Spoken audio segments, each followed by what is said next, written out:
and you're assigning them in the way characteristic of fear. Similarly, for envy, anger, I think you could do this for any standard emotion type.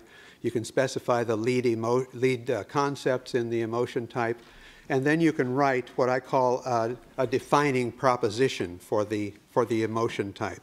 Fear is X presents a threat to Y of a significant degree of probability. May X or its threatened consequences for Y be avoided. That's the way I write out that proposition. It's only a schematic proposition. It's got X's and Y's in it, so it's not about anything in particular, but it's a form, right? A sort of propositional form that fear has.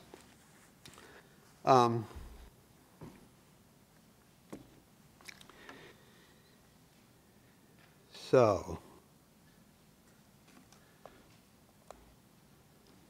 this is just the concepts relevant to fear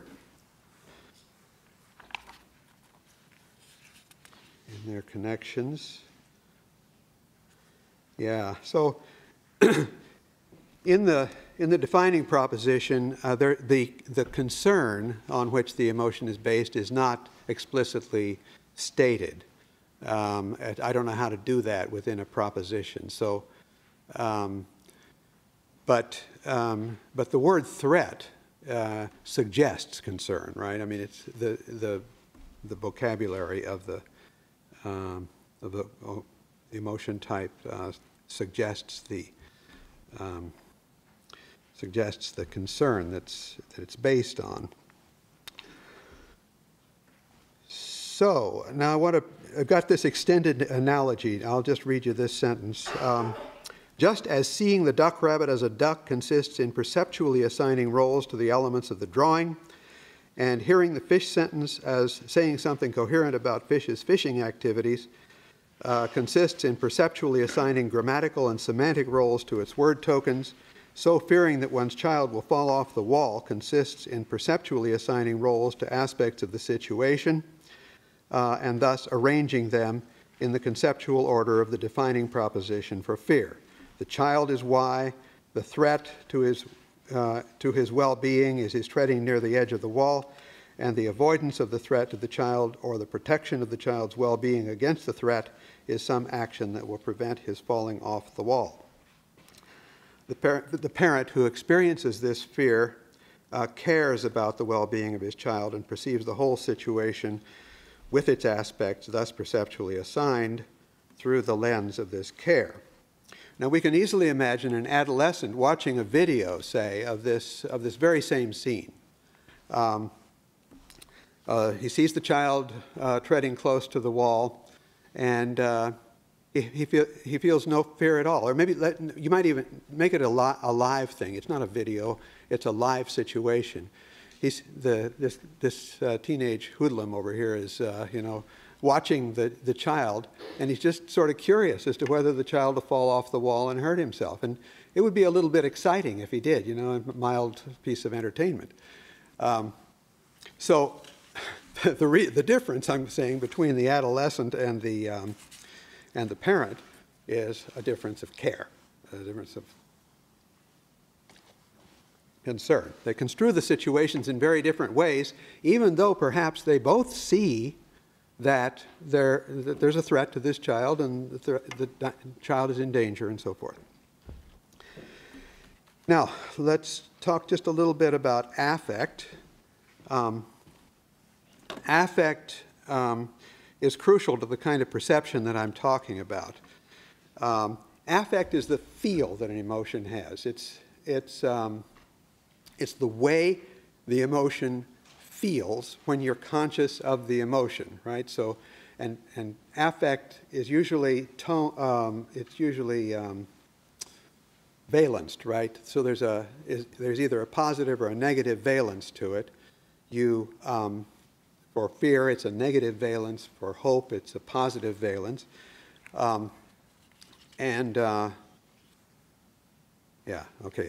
affect is the way the situation feels, looks, the way the construal strikes you. I mean, it gets a little bit difficult to talk about this, but it's a kind of coloring or a value coloring of the construal that's experienced. There's a difference between affect and motivation. The motivation, I take it, is something like a desire that is produced by the emotion. It sort of comes out on the other end of the emotion, of the process. And, but the affect is this way the emotion is experienced, the way it feels. It's a kind of characterization of the perception of the situation that the emotion is about.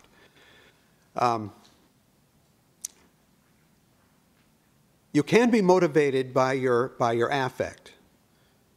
If you were very anxious about your child and you were motivated by the affect, by the negative affect, by the bad feeling that you've got when you're anxious, you might take a tranquilizer, right?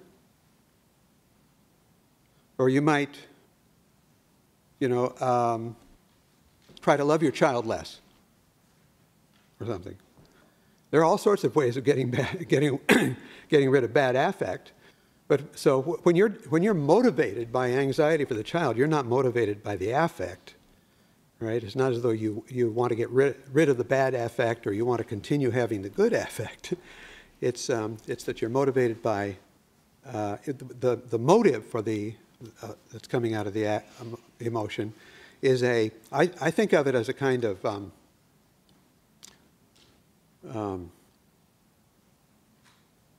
what's the word for? There's a word for the construction of pipes where you've got a die and you force metal through the die, and it comes out extrusion. Yeah.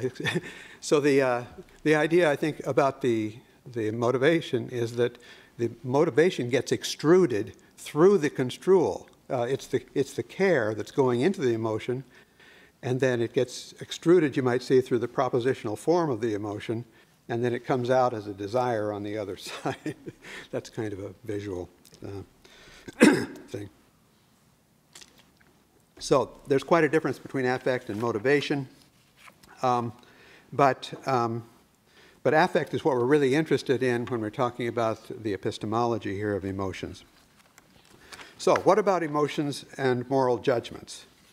That's the payoff, and we're right at sort of near the end of our time. But let's go back to the underground man example. And let's say that the emotion with which you greet that episode in the book is indignation. Indignation, this is the defining proposition for indignation. S has very culpably offended in the important matter of X and is bad. I am very confident of being in a moral position to condemn. S deserves to be hurt for X. May S be hurt for X. It's a nasty emotion. So, since the defining proposition is merely a schema, we need an actual proposition to generate an actual instance of indignation, and that's what the novel provides for us. So let me just read you the summary of the episode in the novel. Sorry. Imagine that someone tells you the following story.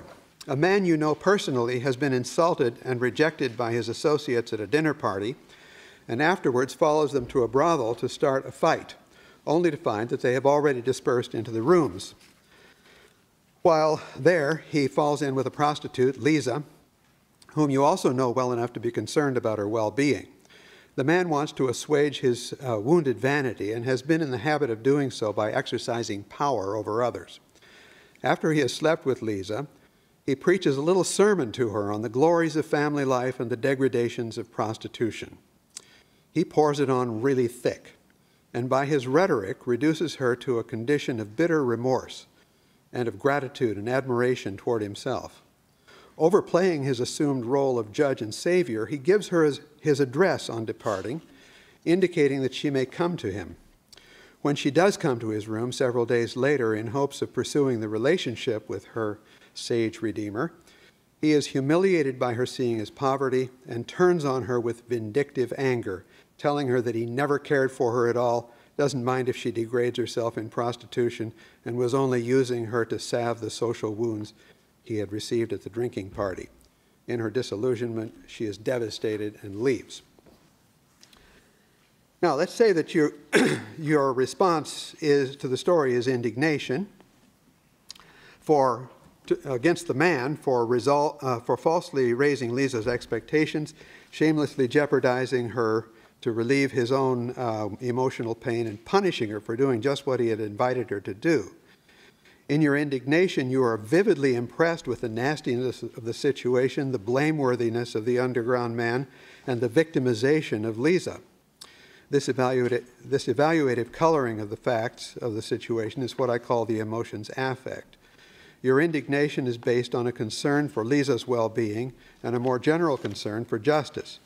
These prior concerns are dispositional in you, and prior to your hearing the story are neither a feeling of any kind nor a desire to do anything in particular, but now upon hearing the story, you not only feel strongly about the situation, but want to do something in particular.